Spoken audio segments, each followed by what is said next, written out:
এমন বোলারকে 9 কোটি নয় 25 কোটিতেও যেন কেনা ভুল হবে না। এক ওভারে ঘুরিয়ে দিয়েছেন ম্যাচ। 3 ব্যাটার বোকা বনে গেলেন, বুঝলেনই না মুস্তাফিজ কেমন বল করলেন। IL T20-তে রীতিমতো উঠছেন এই পেসার। নিলামের পর যেন তার পারফরমেন্স বেড়েছে আরো বেশি। ফিজের জাদুকরী পারফরমেন্স নিয়ে আরো বিস্তারিত থাকছে প্রতিবেদনে।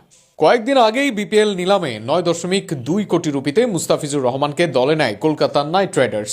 নিলামের আগেও ধারাবাহিক ভালো ছন্দে ছিলেন তিনি, তবে এই দল বদলের পর যেন আত্মবিশ্বাস আরও কয়েক ধাপ বেড়ে গেছে কাটার মাস্টারের।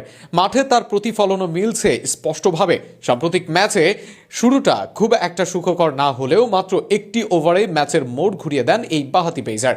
ইনিংসের দ্বিতীয় ওভারে বোলিংয়ে এসে কিছুটা চাপে পড়েন ফিজ। একটি 4 ও একটি ছক্কা হজম করে সে ওভারে 13 রান দেন তিনি। তবে অভিজ্ঞ এই পেসার জানতেন ম্যাচ এখনও অনেক বাকি। নিজের পরের স্পেলেই তার জবাব দেন দুর্দান্তভাবে।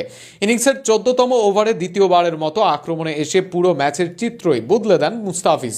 এই এক ওভারে মাত্র 6 রানে তুলে নেন 3টি গুরুত্বপূর্ণ উইকেট। অল্পের জন্য হ্যাট্রিকও হাতছাড়া হয়। ওভারের প্রথম বলেই জেমস ভিন্স 4 মারেন, পরের ডেলিভারিটি ছিল ওয়াইড, তবে এরপরই কামব্যাক করেন মুস্তাফিজ। তার পরের বলে 36 রান করা জায়ান্টস অধিনায়ক জেমস ভিন্স শায়ান জাহাঙ্গীরের হাতে ক্যাচ দিয়ে ফেরেন। তৃতীয় বলে 1 রান নেন কাইল মেয়ার্স।